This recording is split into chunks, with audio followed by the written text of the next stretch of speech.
Hi out there, Facebook fans, friends, quilters. We'll just give a second for people to connect. So when you get on, can you let me know if you can see and if you can hear everything well? That'll help us make sure that we have things set in a way that's good for you. So let's see, I'm going to adjust one of my lights real quick. Woo! And get that in there so we can get some good light for you. Okay, so how's that? Is that better? Any better with the lighting? I think we have one more light we can turn on. Okay, good. Here we go. All right, so today we are going to share some fun and fancy. And so I think the first thing we'll do is we need to make sure that people know what that is. Can you grab one of the fun and fancy packets? The book isn't right here. The book here. Thanks. That's what I needed. Awesome. Thank you, Daddy. All right, I got Honey here helping us out as per usual. He's so awesome. All right, so you guys, this is Fun and Fancy. And what that is it's a book of quilting designs using the Fun and Fancy template collection. And just to make it really clear and make sure I give credit where it's due, the Fun and Fancy collection are templates that were created by Leonie West. I did not make them, although I would love to be able to take credit for that, but I can't. So let me just show you what they are real fast. There's some just really beautiful designs with these, and smart designs too. So we've got one more. Oh, it's hiding. 1, 2, 3, 4, 5, and our oval. Here we go. So these two, they kind of go together, but they're actually different sizes. So I'm count these as two different ones because they're going to make different shapes and you wouldn't use them together. So 6 templates come in the set.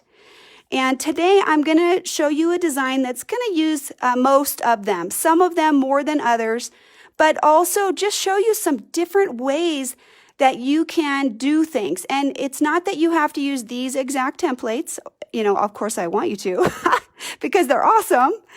But it's to show you how we can connect things, how we can integrate different templates to work together. And the design that I played with, I just think it is really gorgeous. So it fits in approximately a 13.5-inch square. So for example, if you had a block that was a 14-inch square, I would recommend that you would sew the design from the center out, and then to fill in that last space, you could do an echo, a 1/4-inch echo around the inside of the block to make the design sort of close and connect. Okay? And so I might use another one of the back-to-back number 3. This one is the 3-inch circle curve of the back-to-back 3, and then it also has a little bit graduated curve on this side, really shallow. So I might use this. We'll see if we can get away without it. And then of course, we would always expect whenever we're doing pretty much anything that you have a functional straight edge. So I love my 12-inch arc for that. And then also keep your spacing gauge handy dandy, right? You always got to have that because we'll be using that a lot today. All right, so I did put a link to the product in the description of the class. I'm just going to stack these to one side so we can get started. And because people always ask, I'm going to just comment, my thread is Isocord on the top and Deco Bob pre-wound on the bottom. Very different colors, I'll show you. And we'll kind of start, maybe I'll just show you what we're making. That's always a good idea, right? Okay, we're kind of going like this. Does that look pretty? Can you guys see that? Oh, I just love it. It's so gorgeous. Look at that. We're going to make that. So, and you can always change it up. You know, you're totally fine. You can do what you want to do. So we're just going to show you that. And part of our first thing that we're going to try to do is show you how we can make these as a continuous line, including some of these scallops out here. So that's where we're going to start. So the very first thing we have to do is we have to mark with our crosshair square. And we are using the 8-point crosshair square. So let's get that out.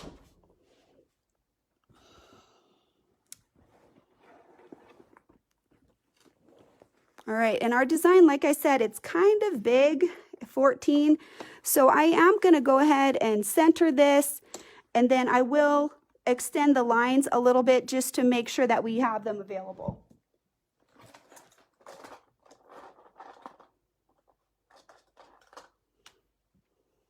So it's been really dry here today, so I'm going to use my Styla pen, and this one is the blue one, and this is water erasable. So as I was working today, when I was testing my sample, my lines didn't even make it through the first sewing round. So I want them to make it through our class. So the Styla, because it's a little bit fat right there, I do like how it fits in here. It fits pretty nicely, and it does make a nice clean line. So we'll just keep scooting around. If I was at home, I would just go over to the other side of the cutting table and mark all of this, but then you wouldn't be able to see. So I'm just holding everything in place, making sure that this isn't moving while we're marking, because we want those lines to be really nice and clean.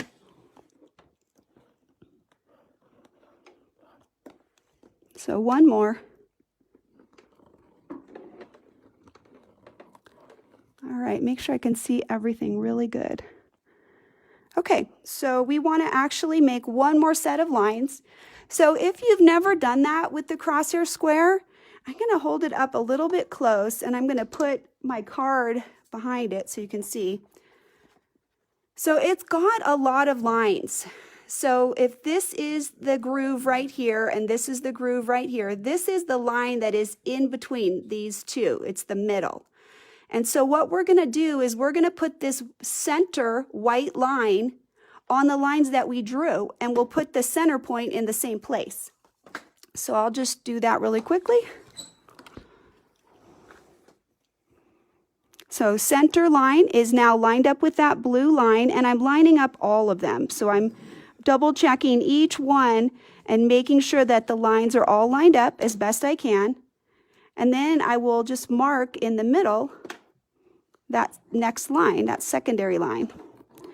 So that's how you can use that to split all of those 45-degree angle marks and get that 16 reference lines.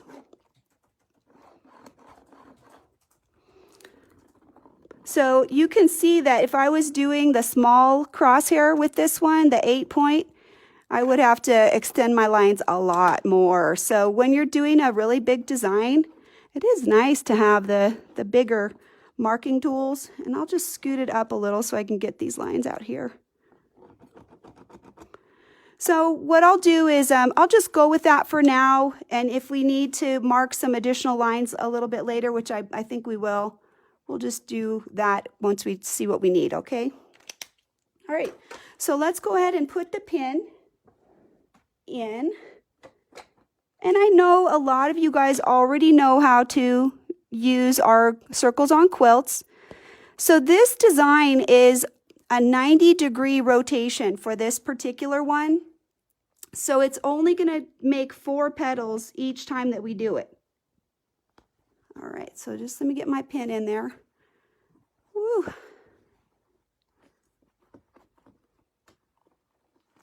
There we go.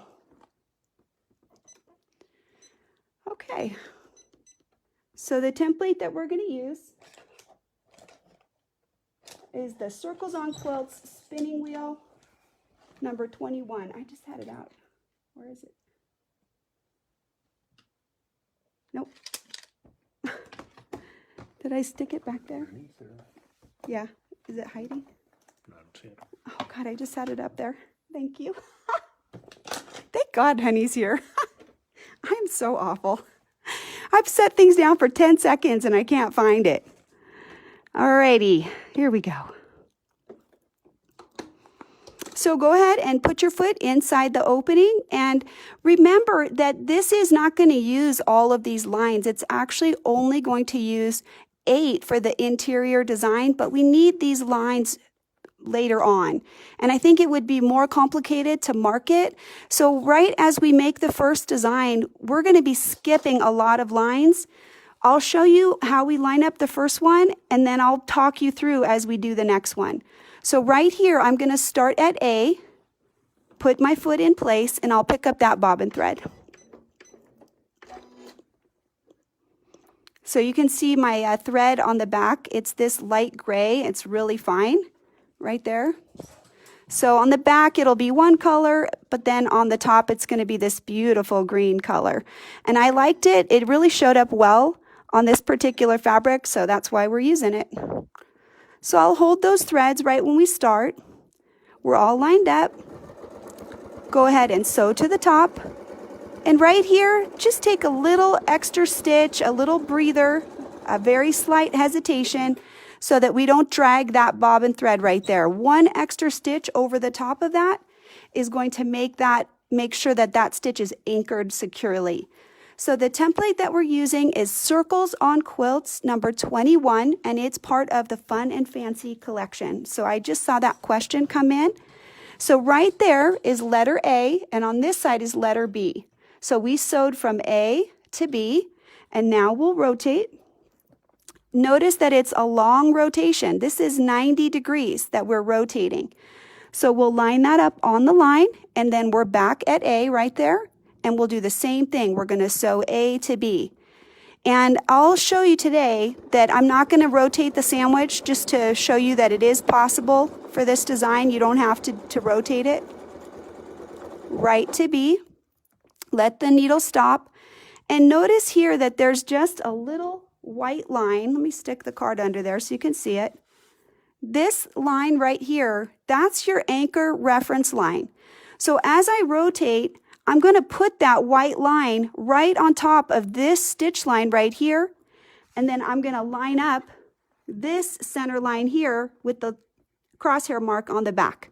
So I have 2 great points of reference to help me get my design completed. So let's move these little babies out of the way.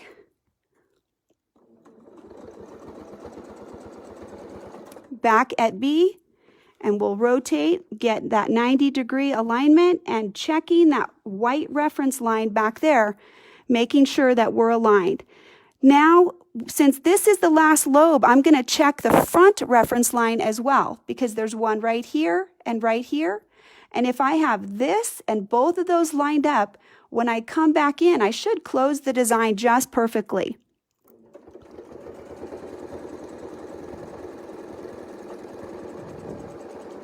All right, now, before we do anything, we want to make a design now right in the middle. So this is the line that we're going to be working with. We're going to ignore these lines.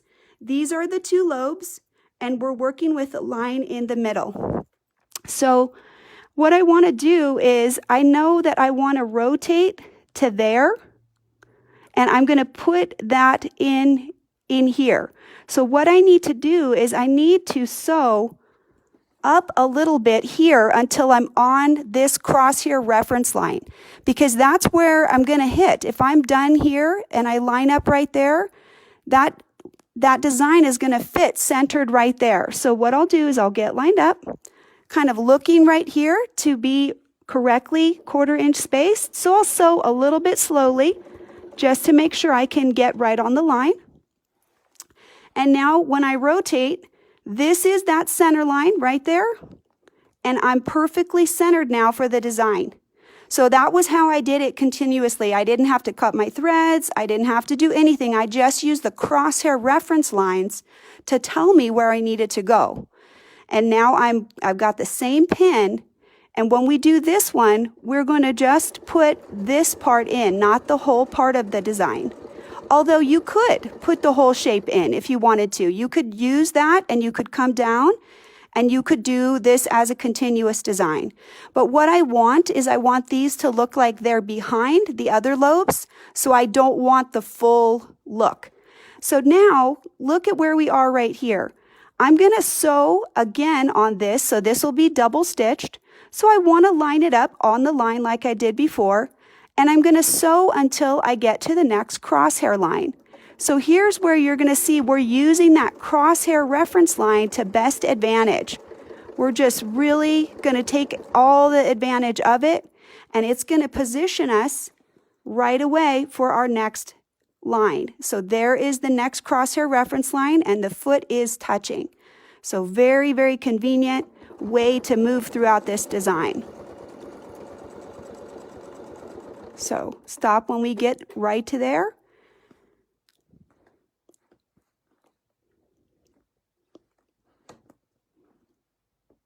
So now we're going to line it up, and we'll echo that part of the design.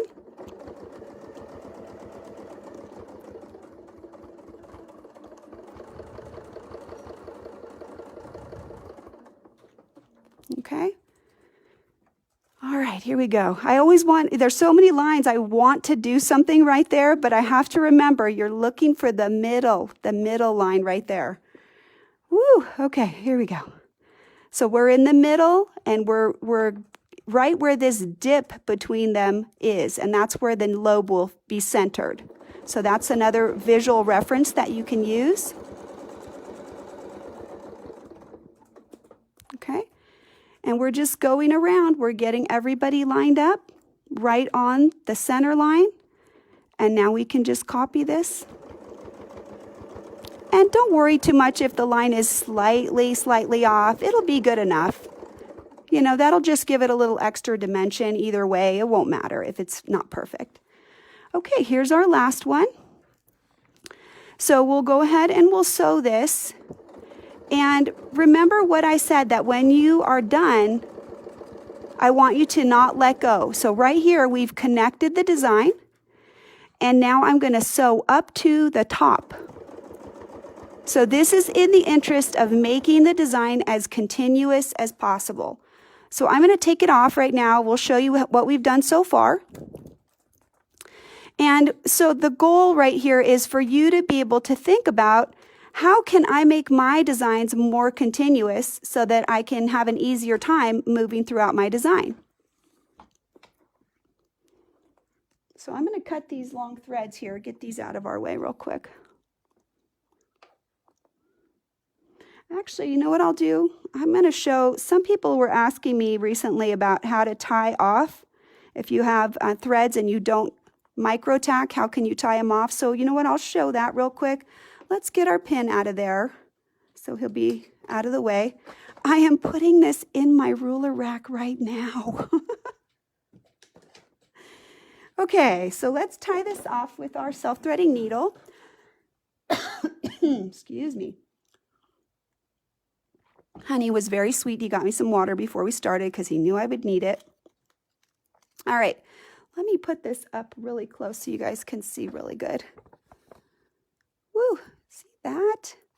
That is a self-threading needle right there in the tip. It's open. So this is not a side threader. This is open right at the top there. I know that different people prefer different things. This is my favorite, and this is the brand. This is a French brand, and I love it. I think it works really well.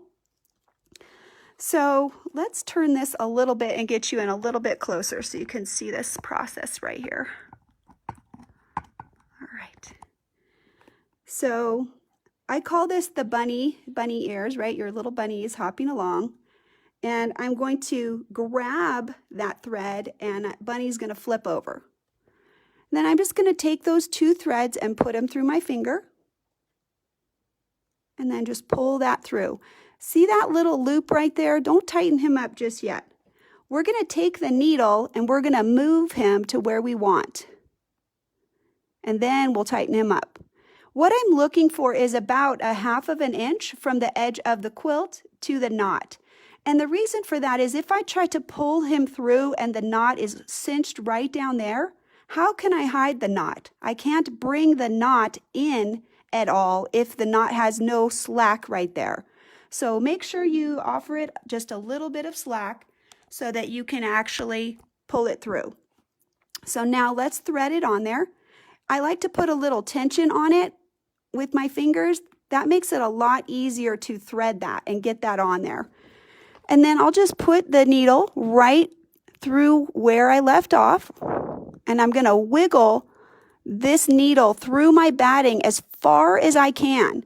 So I didn't just stick it under that top layer, I actually wiggled it, and I'm going to pull the knot through, and it already popped, I could feel it. And now I can cut all of this off. And let me show you one other thing. When you're going to trim it, a lot of times sometimes it's hard to get the excess thread to retract. So here's something that you can do that'll help make sure that you don't have a little bit of that thread hanging.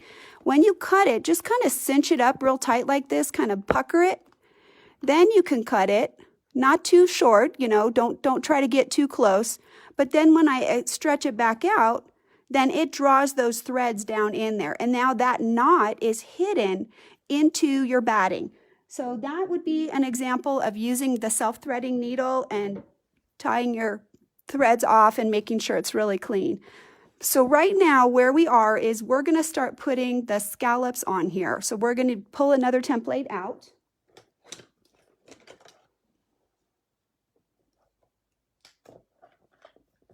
So Nancy asked, does the thread actually stay in the needle, or do you only use it for tying off? So I guess I don't understand the question. So can you say it one more time? Does the thread actually stay in the needle, or do you only use it for tying off?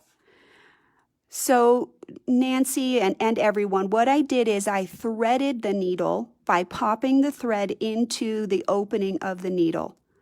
And then I used the needle to pull the thread into the fabric and the batting. So the needle actually went down with the thread connected, and then I kind of pulled it through and got the needle up, and that's what draws that thread down there. You actually threaded the needle, and you actually used it to take at least one stitch down into that batting so that you could hide that. So I hope that answers the question. I'm not sure if it did or not. Okay, so we're going to use this, which I love. So I think I mentioned that what we're doing is we're showing you some different ways that you can use your crosshair square. So I'm going to put this on. Make sure you get your tape nice and secure. And also just feel right here on the oval to make sure the puzzle piece is seated properly, because it sometimes can shift just a little, but you want this to be smooth. So as the ruler foot goes by, it'll be nice and smooth. Now I'm going to use this side right here because there is that etched line right there, and I want that. So let me show you how we line it up. Right there on the blue line, I want my center mark of my oval to touch, and it's based on where it is right now the foot is touching. If I center this line in the middle, and both of these lines are the same distance, you know, on this crosshair mark, this should be a 1/4 inch right there. It's not that this half edge is touching, it's that this edge is exactly the same distance from where that is, from the center. So I'll show you. So right there, I know that if I put my crosshair, my spacing gauge right there, and this is on that center line, I should be perfectly seated where I can just sew right into the other one right there. Okay? So that's what I'm looking for. You're looking for this center mark to give you that proper spacing. So let me see if I can see him. We got some glare going on. And, you know, just in case, it's okay if you want to adjust, like, you know, fabric moves, if you need to manipulate a little bit. The spacing gauge is always valuable to help you get that level of accuracy that you want to get. So, yes, I am spinning it now so that we can help you guys see the alignment. But again, always on that crosshair mark, and then if you want to, making sure that your spacing gauge, this edge right here, is flush against the template.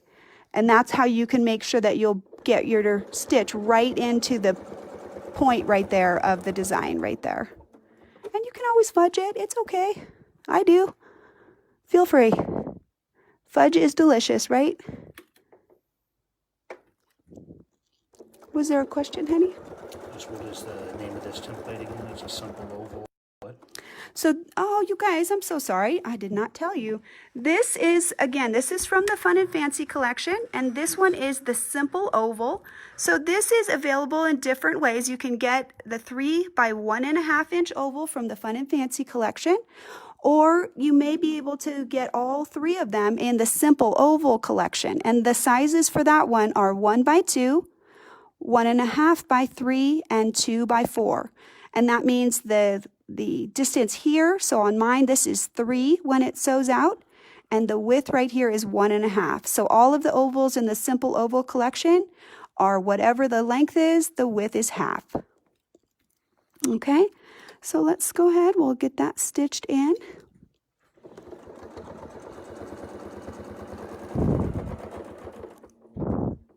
And here I'll line it up in a different way and just show you a different hand position if you're going side to side. So again, I can just hold this in place, and I just am going to push in the opposite direction that I want to sew. So I want to sew this way, so I'm going to push that way. Okay, and we'll just do that one more time. So I've got my center line aligned, and it looks like my spacing is pretty good. Let's double check. We always want to be really accurate so we can have a really pretty design. And so I want to sew this way, so I'm moving the fabric that way. So I kind of realized that we needed those directions. I've done my Susie don't do conversation a lot of times with many people, but if I want to sew forward, I'm just going to push the sandwich back. So if that's helpful to you to think about how you could orient your hands, that might be useful for some people to have that visual information that you're going to push the sandwich opposite of the way that you want to sew. So I'm right at the end of the design, and I'm going to show you the design, and then we'll show you another echo that we're going to do. And this one has a little bit of fudging, but super pretty. So far so good. I love it. It's making it really pretty. So this one is definitely got sort of the 360 look. It is kind of round, and then we're going to do some embellishments around the outside. So there we go. So let's go ahead and put this back on, and I'm going to shift the camera a little bit so I can help you see how we're going to align it for the next. So this is the scallop work that we're doing right now. We're kind of developing quite a few scallops for this design. So right now we just sewed this, right, and we want to echo it. So in order to echo it, I'm going to just micro tack right here because there's a lot of stitching right here already. So it'll hide really well right here. And I'm going to lift my needle up and my foot, and I'm going to position the ruler right here on this, but I might shift it back just a little bit so that I can make sure my needle is on my crosshair line right there. So there's a little fudging right in there, but right here you can see I'm lined up. So I'm going to put the needle in the crosshair, and I'm going to echo this at 1/4 inch right to the center line. And then in order to make sure that I can get to this crosshair line, I'm going to fudge this side as well and make sure that I have 1/4 inch. You can check it if you want to by just putting your spacing gauge right there. And, you know, if it's not perfect, you can always just fudge it with 1 stitch, you know, as you want to. So this is what it looks like. Let's see if we can show you. Fudging is good, right? It's not about perfection. It's about making it pretty. Oh my gosh, my tape is really strong. I can't get that off. Thank you. There. So that's what we're looking at. So this is a jump stitch right here. We'll trim that later, and we'll tack this when we come back around. So he'll be anchored when we're all finished.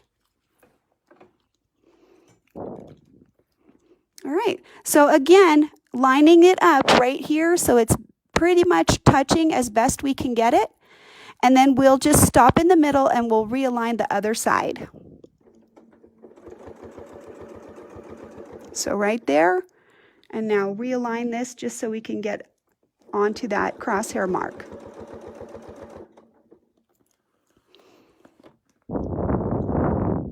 And you can always take one more stitch if necessary, you know, in order to get lined up. Nobody's going to see that. So this way you can see we can get a little bit more out of this oval by the way that we're moving it. We can just get a little bit more by shifting that echo.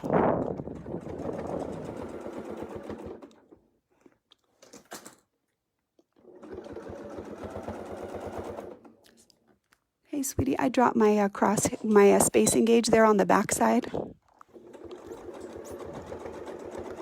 So there you can see that we kind of just fudged it right there, and here we're going to line that up, and we need enough room right there to come in. So just trying to make that a nice smooth curve as much as we can. So I think you can see it a little bit better on this side perhaps.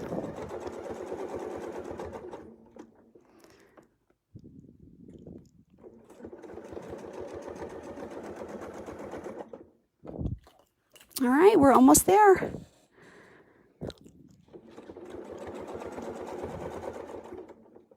You kind of check your focus. You're a little blurry. I'm a little blurry. It's a good angle, but it's just not focused. All right. We'll see if that's any better. You guys can let Honey know if you think that's better. So here we go. Here's the rest of the line. And we're almost done. Now, who knows what we have to do when we do this last arc right here? So we're in the middle, right? What has to happen right here no matter what? We have to touch. So now I don't necessarily care if we're exactly lined up.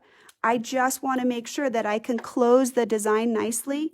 So I'm just going to make sure that however I get this aligned, I want to make sure I'm going to close it. So I might shift things around just enough so that I can get it right to that point, nicely and smoothly right there. And then here, we'll tack it off. And I'm going to move right into some of the other templates and show you another way that we can do the scallops. So this was just using this oval right here. And I'm going to get the other one out and we'll show you the next one.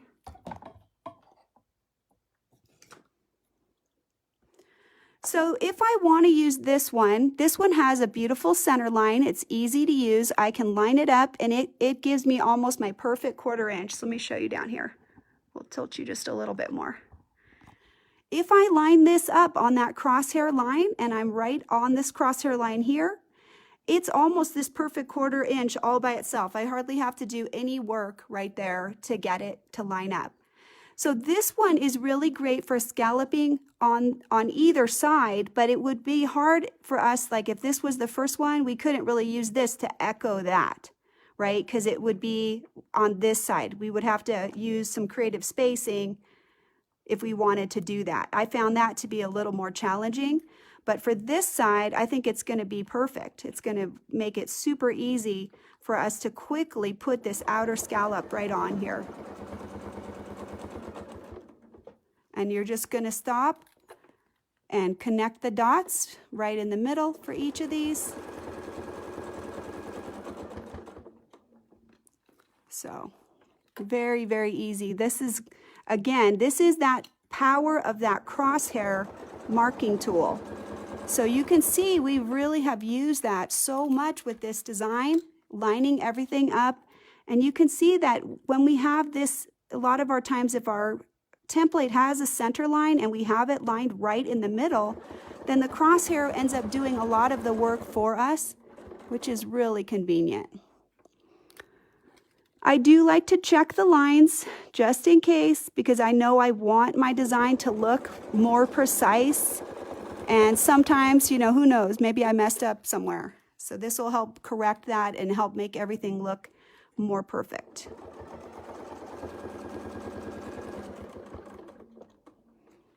Okay.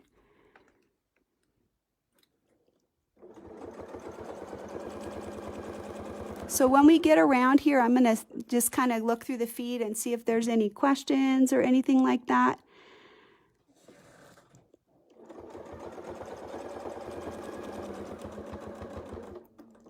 All right, so here's where we are. We've got this beautiful design these leaves that are behind.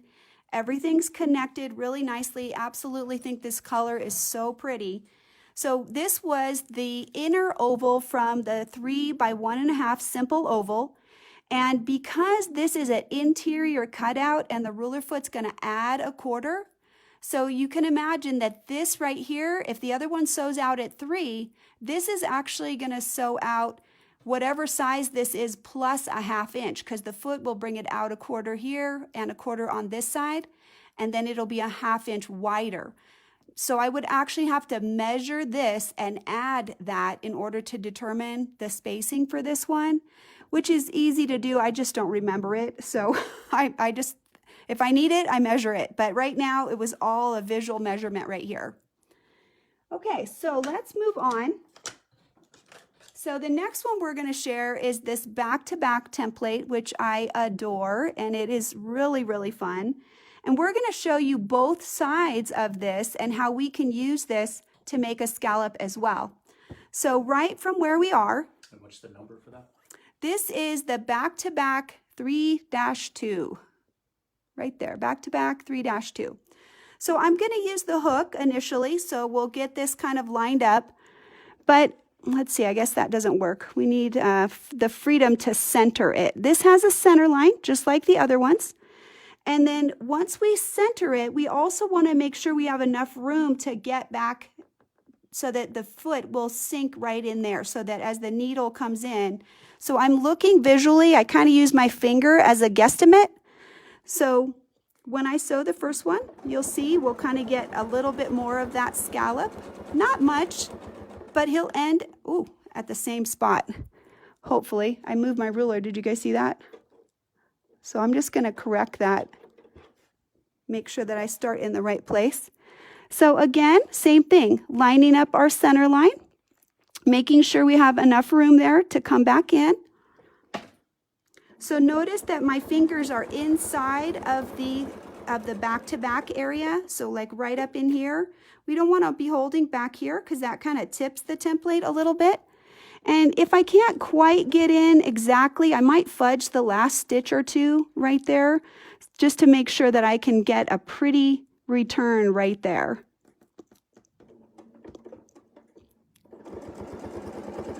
So this isn't a really deep arc in comparison to the shape that we already have, but look how pretty that is. We don't need a deep arc. We just want that little scallop and that little bit of an echo right there. So we'll just keep going.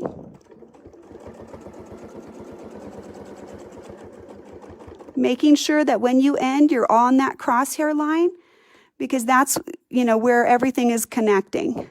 So we definitely want that.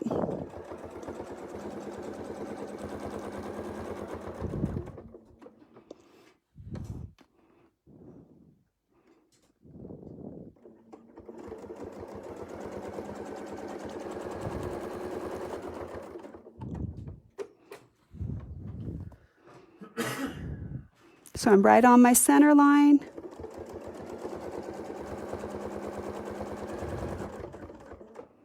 It looks like I'm 1 or 2 stitches short there, so I'll fix that. And now we'll be done. We'll come right in and close our design here. And then I'm going to show you, we're going to actually use the other side and add a little bit to this. So what's great about the back-to-back templates is they are the same depth across. So like this curve and this curve are evenly split. So they're 3 inches. So to the middle is 1.5, and to this side is 3. So the top and the bottom curves are different depths, but they're the exact same base size. So we just use this right here to perfectly seat this curve right here. And now I can use this deeper one, and I'll do the same thing, line it up on my center line, and make sure that I've got it tilted enough that I can bring myself right in right here. And that's going to let us put a deeper arc right in there. So this is that swag type of thing where you get that really pretty echo right in there. Love it. So all of the back-to-backs are like that. They have different depths. So that's why it's kind of fun to have more than one of those, because then you can really get a lot of different swags. You can have, you know, maybe up to 5, 6, whatever you want to do, depends on the spacing that you choose. So we're just lining that up. Get my finger right up in the curve to hold that where the foot is.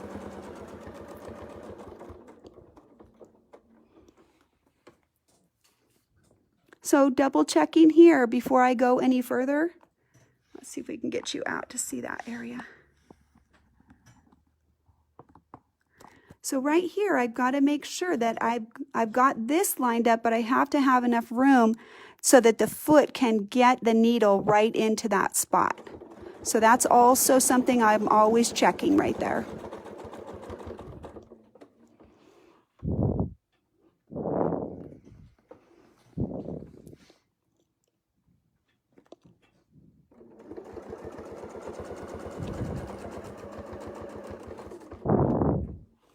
So I think we have just a couple more to go.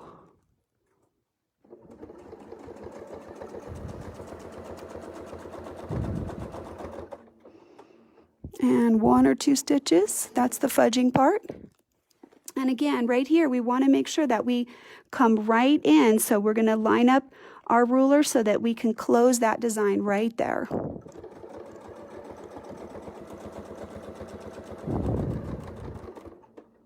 All right, so now we need those extra lines that we told you about.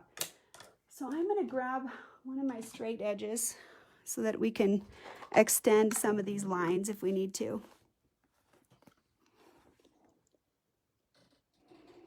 You'll see how they become really important here in just a second. So some of these that are short, we need them. Cindy asked, what is a swag? What do you mean by that? A swag is where you have some kind of curvature like this, and then the next one is deeper, and then maybe the next one is deeper. So this is 3 swags right here, and then you often see this like in conjunction with piano keys, and then maybe the piano keys will be out here like that. So yeah, drapes or windows, somebody just said. Whoever said that, thank you. That's a good example. I'm trying to think, can you look down there? There's a teal and pink square with a design on it, and it has a good example of a swag. I think it's right on in that stack right underneath there, under the table. Yeah, so Honey's gonna find us a good example, because I do have one quilt that has that as a swag on the border, and it's really pretty, and you can do something like that with the back-to-back templates. No, it's teal and gray, like blue and gray. Okay, so let's go ahead. We're here on the corner, and we're going to go ahead and we'll start our next section right here. Yep, perfect. Thank you, dear. All right, he found it, so I'll stick it up here right now. So this is only 2. So this right here, and then the deeper curve, that's a swag. And you can have, you know, as many of these as you want. And because the back-to-back has the same base size, if I have 3 different back-to-back templates, I could potentially have 6 of these different depths right here. So like 1/2 inch, 1 inch, 1.5, 2, 2.5, and it's measuring this distance right here from the top of the curve to the bottom. So this is what I mean by that swag, and I think that's a really pretty design. So here, I'll give you a little bit more of it. And it's really a great one to use with any kind of piano keys. It's a really pretty design. Thank you, dear. Alrighty, so let's get our next template. So this one is the Spin Effects number 8, and this particular one is the 5.5 size. And I want this part to go towards the outside. So we'll be pivoting from this. So the foot will be in here, and then we'll sew out to this space right here. So this is just kind of a unique, I have never done this before, and I was playing with it, and I just really like how it turned out. And then I'll show you some possible variations that you might be able to do with it as well. if you want to. So right here, I'm going to just line it up on the base, and I'll sew the first shape, of course.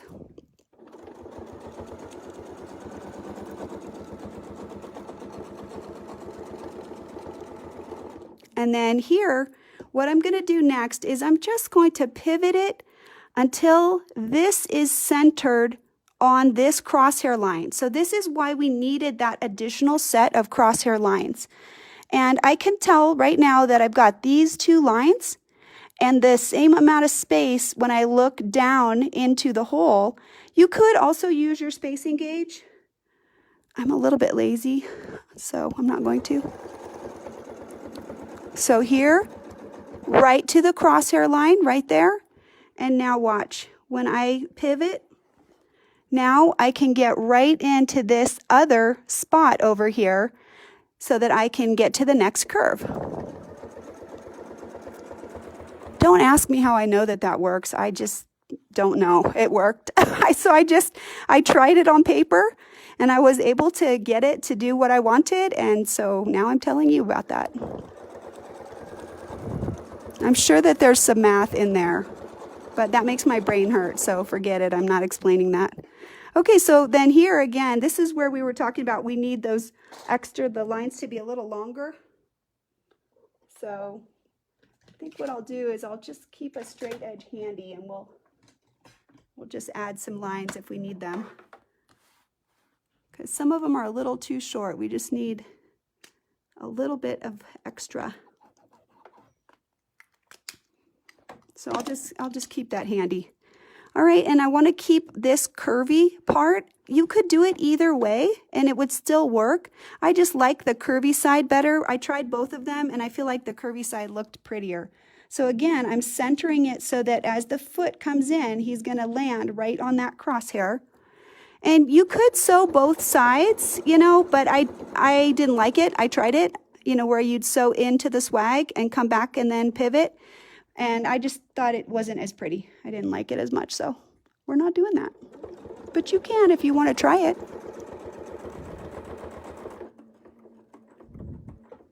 Okay, then we'll do this one.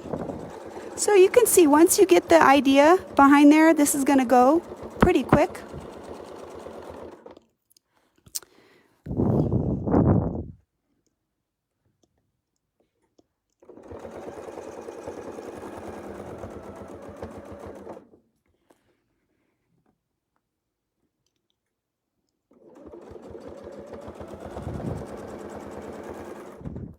And make sure, you know, right there, it looks like I need one more stitch to get right into the center.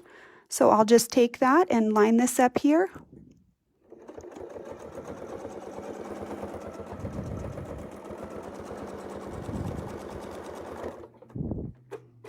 All right. I think we need this one aligned. We need a little longer line here.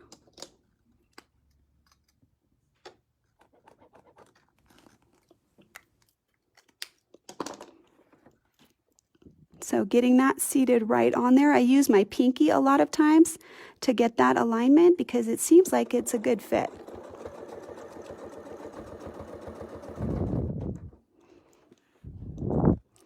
And you know, if you need to smush a little bit in order to get yourself so that the fabric lines right up so you can sew right in, you can always do a little smushing. That's okay too.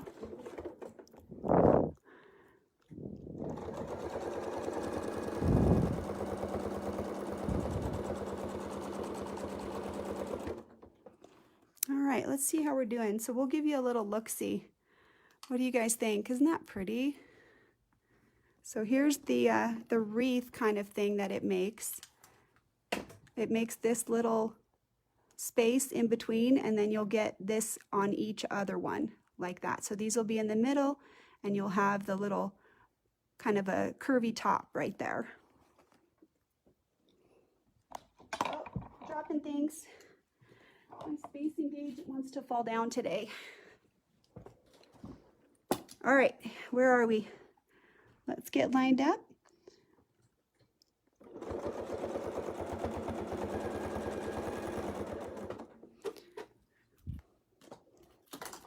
So I'm just going to shift this a little bit so we can start working maybe on this side, and then you'll maybe be able to see a little bit different orientation.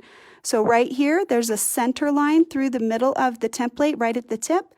We can use that to make sure that as we sew in, we'll be getting right to the center. There's a lot of great alignment on that side. Get us right in there, keeping that curvy edge going out straight.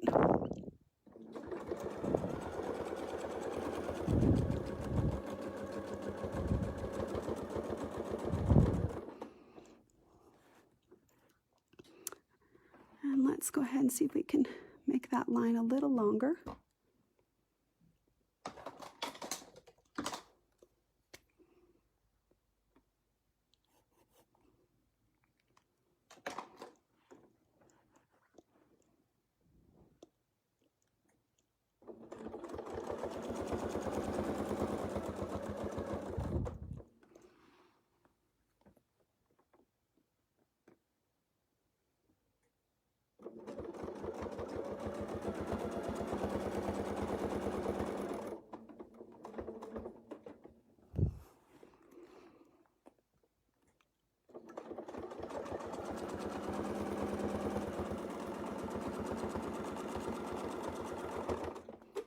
So we're getting close. We're almost to that other side. Usually I kind of cut it and say, oh, okay, now you got the idea, but I am going to go ahead and finish it because I want to connect it to the next part of the design, and this will help us do that to have it finished.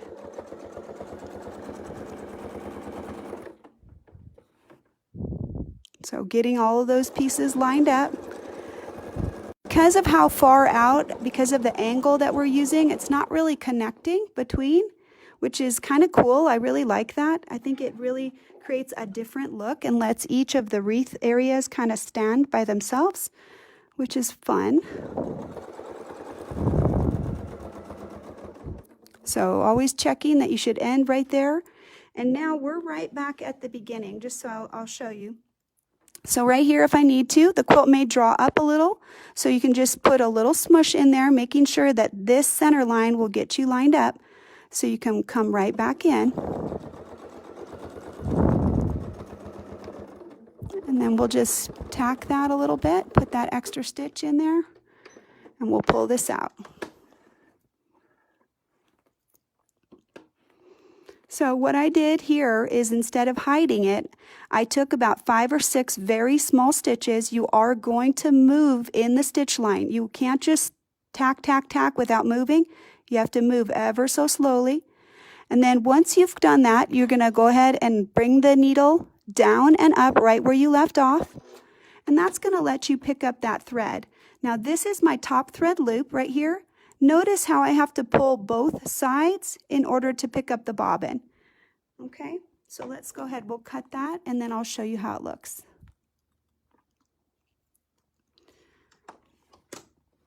Oh, love it, you guys. Love it. It is so pretty right there. Let's see if we can get you out just a little bit so you can get a little bit of a wider angle view. Okay. So as you can see, it's not quite square. And so we talked about how we could make it fit a 13.5-inch square. And what I want to do right now is I want to show you that. So let me grab my drawing real quick. We'll put that up and we'll just talk about how you can make it match. Oh, my drawing's really big, Daddy. I'll have to take it out of the book.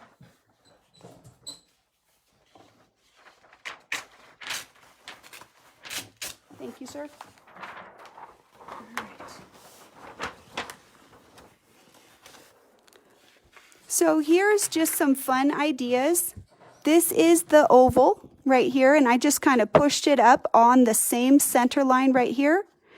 And I started wherever I thought that this could fit, where it would touch here.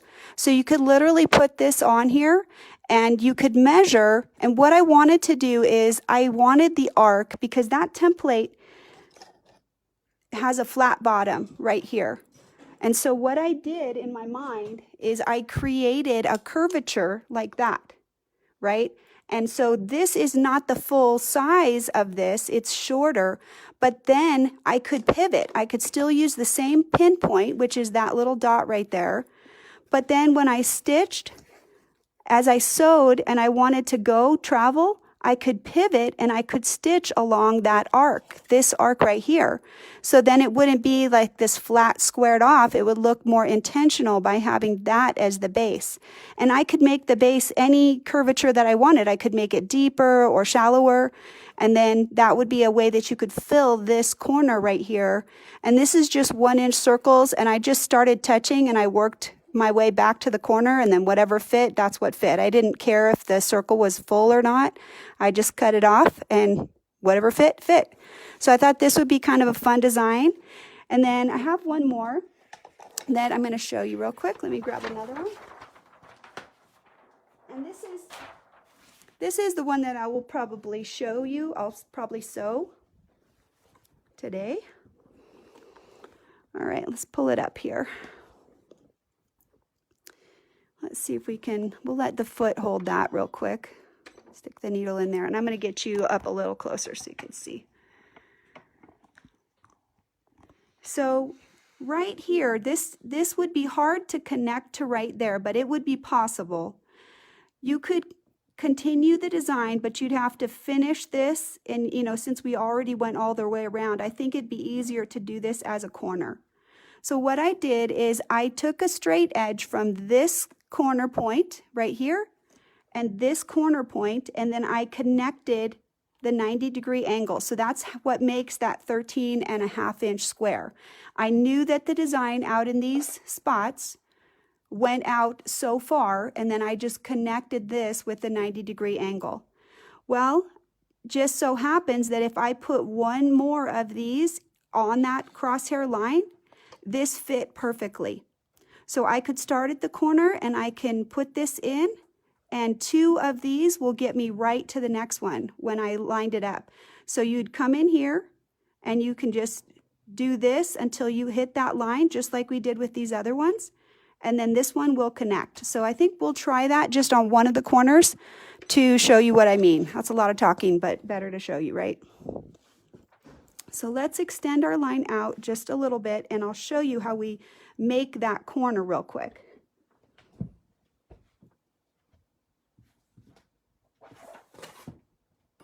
So any squared off ruler can help you do that, but we would assume that if you were working on a quilt already, that you would already know what you needed, because you would have the quilt already sewn. You'd have your block sewn. So right here, I've got my crosshair line lined up right here, right to this point. And then right here, I've got the other crosshair lined up right here to that point. And so I'm going to mark this corner to show you that corner spacing.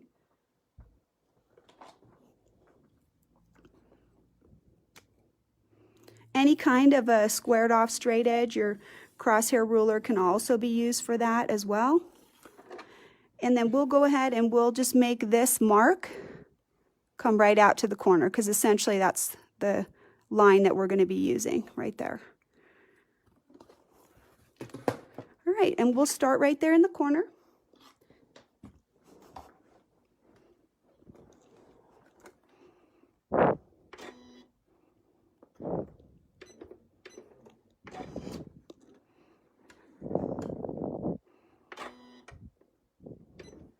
And we'll just tack it for the moment just to make sure he doesn't go anywhere. That way we can cut these and get them out of our way.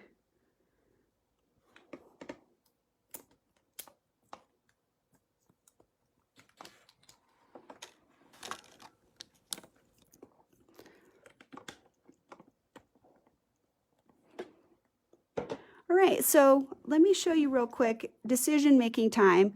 I can make this go this way and connect right there, or I can do it like this, where I have both of these like curvy parts coming in. Because I want to create the curvy part right here, I think I will do it like this. That'll help us to have just however we want the look to be. So I'm going to try and get myself enough that I can connect right there on the center.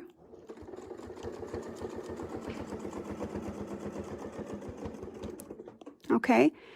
And now we're going to do the same thing. We're going to get ourselves over here to the corner, but we want to use the curvy side. So here we even have a line that we can kind of get lined up on to get this right onto this outer border. There's actually a reference line right there that makes it really easy for us to do that. And then we can just get ourselves in right there. Maybe that's a little tight. Maybe he won't fit, so we won't try to force it. It fit when I did it on paper, but maybe it won't here. But that's okay. We're on the border right here, so we can just, you know, go straight across. And then this is what you get. And this is basically a little corner design that you're putting in so that you can fill this in. Oh, darn it, and I should have made the whole shape here. So next time I would make the whole shape and come back out to the middle and then do this one. But we can always fix that later. So let's see, we can fix it right now even.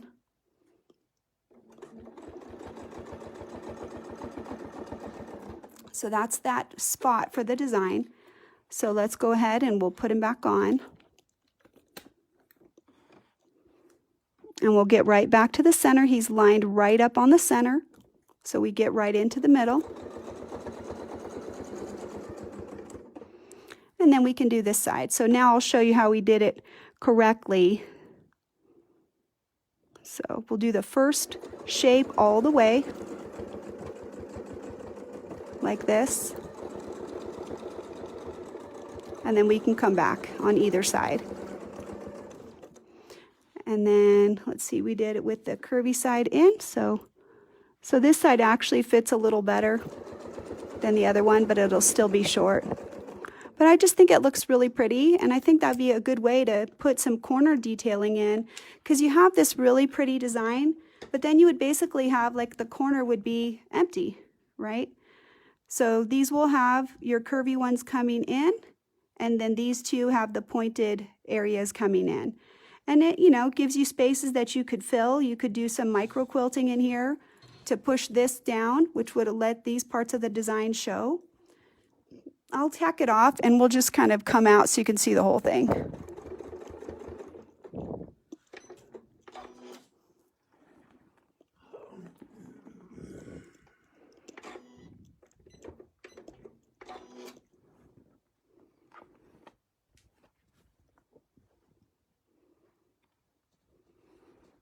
So there's sort of your corner look. We'll get you the corner and a little bit of the center that way.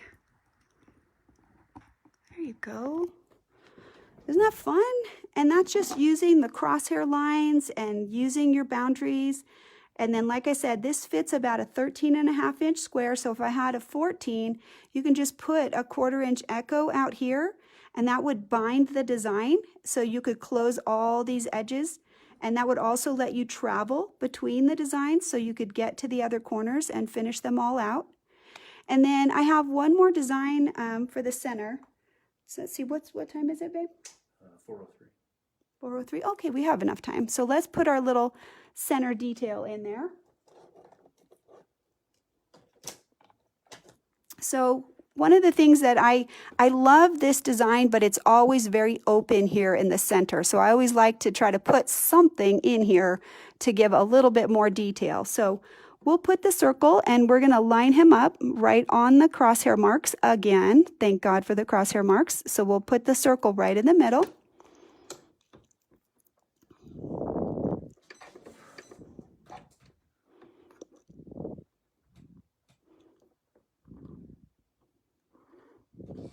All right, and I'll just hold on to those threads as we get started. So make sure that I'm on all of my lines, because we do want the center to be very much lined up on the design. If he's crooked, that could be a little less fun. All righty.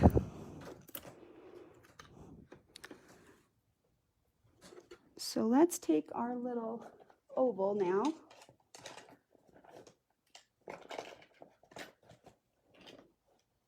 Where'd he go? I'm looking for the can you grab that one out of there? The cutout over. Yeah, the cutout. My hands were full. Oh, right. So the circle's really convenient. It helps us to make the design really pretty right in the center, but let's cut these little threads that are now dangling everywhere since we've cut them, we've tacked them in because we've stitched over them. And the center right here, we kind of want to go around, and so we need a 1/4 inch away, so our spacing gauge is going to be really good right here to help make this design. Right to the center, we should be able to stitch right in. Okay, and then we'll go around and we'll just come back out. And we always want to come back to the center because otherwise we can't really rotate. So let me see if I can show you on this side. So just put a little bit of curvature on there. And you can even, if you wanted it to be exact, you can even use the spacing gauge and use the crosshair marks. Back to the center. And then to the next one.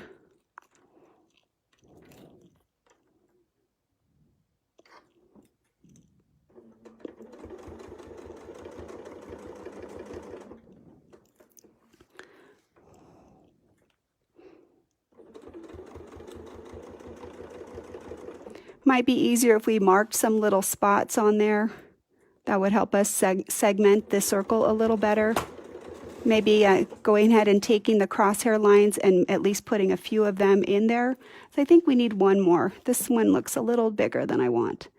So we'll just put one right there. All right, and we'll tack it and then we'll just pull that off.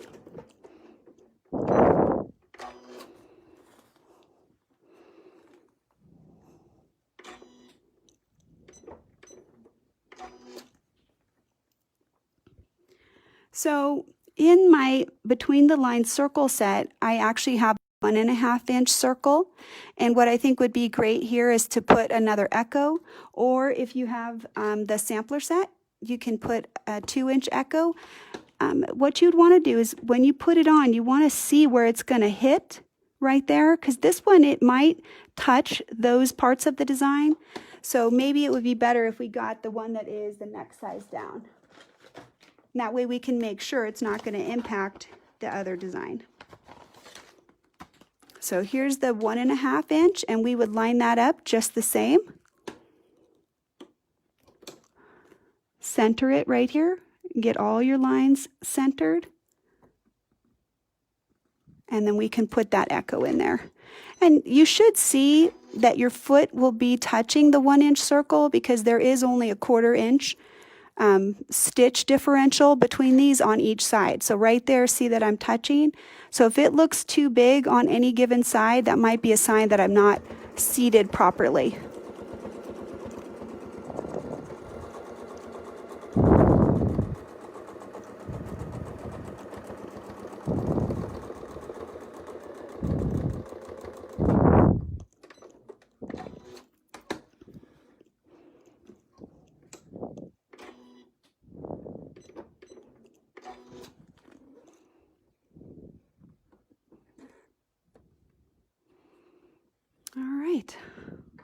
Let's cut all these loosey-goosey guys out of there.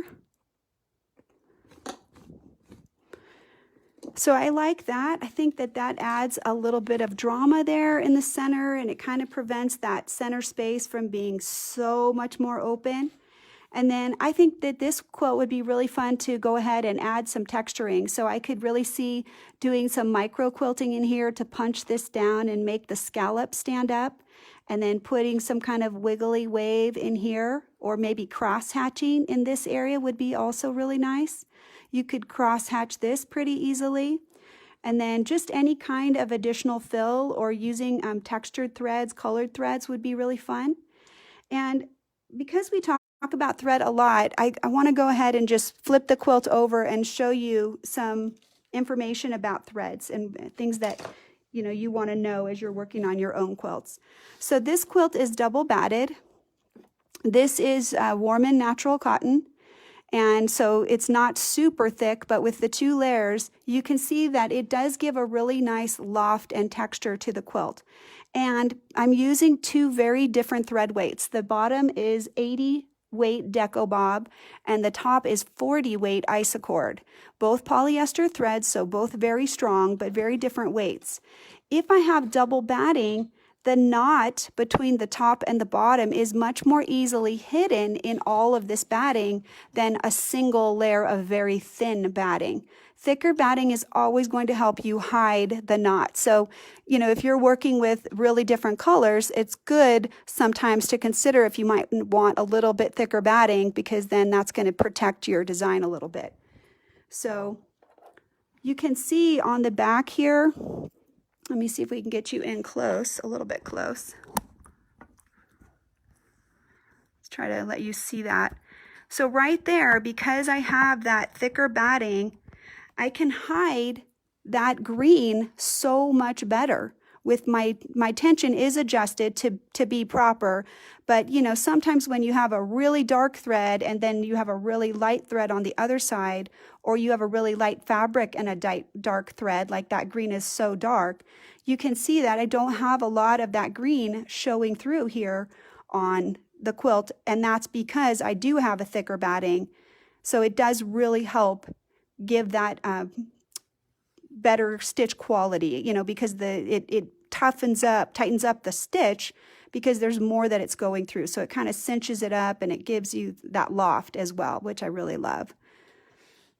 All right, so you guys, real quick, I'm just gonna go through and see if there's any questions or comments that I can respond to really fast. So Jamie asked, what's the advantages of the differences in the top and bottom thread weights? So that's really a good question. There is no reason that I couldn't have used the same thread in the bobbin. I do use 40 weight in the bobbin all the time.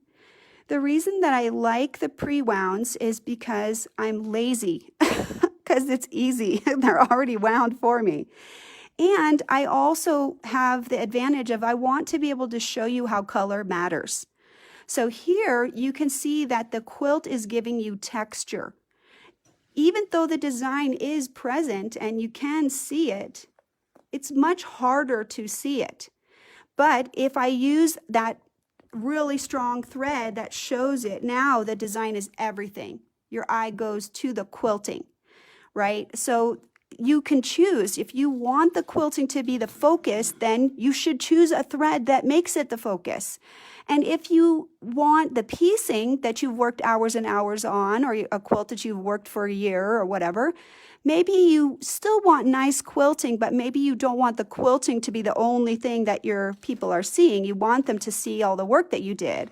So maybe that's more important. And if you have a really busy fabric, the chances are that they won't see the quilting anyway, so maybe you don't want to do really elaborate quilting with a really high standout thread if you have, a lot of really bright fabrics and a lot of heavy piecing. So those are just choices for you, and this allows me to show you clearly what the difference is going to be, where this is absolutely the focus here, and then on the other side, it's really about the texture and not about the color.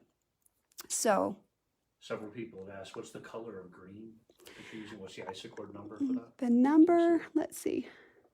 It is pretty, isn't it? And it really shows great on this gray. The number is 5010, 5010. So whoever was asking about the thread color. And thank you guys. I appreciate that you liked it. So make it if you want to. I'd love to see if somebody makes it and then does any kind of free motion work on it. If you have any questions that did not get answered, somebody asked, do I spray the battings together? Lillian, I don't usually. For some reason, the battings already have so much friction that they tend to stick together, and I don't usually spray them. So that's up to you.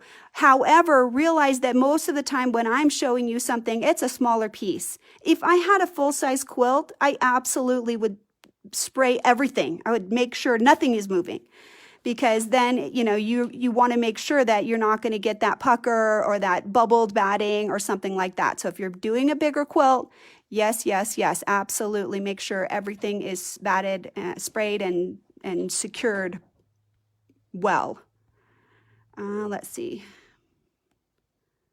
The thread in the bobbin, Nancy Ferguson, is Deco Bob 80 weight polyester thread, and that is from Wonderfill, and it's a pre-wound bobbin.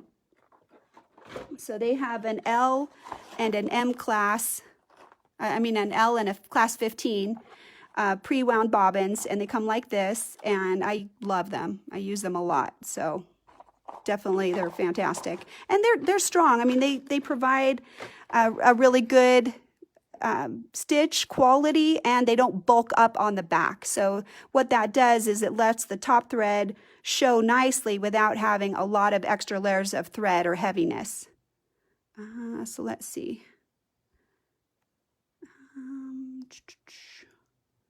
Yeah, so somebody was saying paint by the numbers with fabric paint. I absolutely, totally thought of that, and I was thinking that I would do it. And then also for those girls and guys out there who like that template method, this could be amazing for template because now you got a lot of different spaces that you could cut away and reveal different things.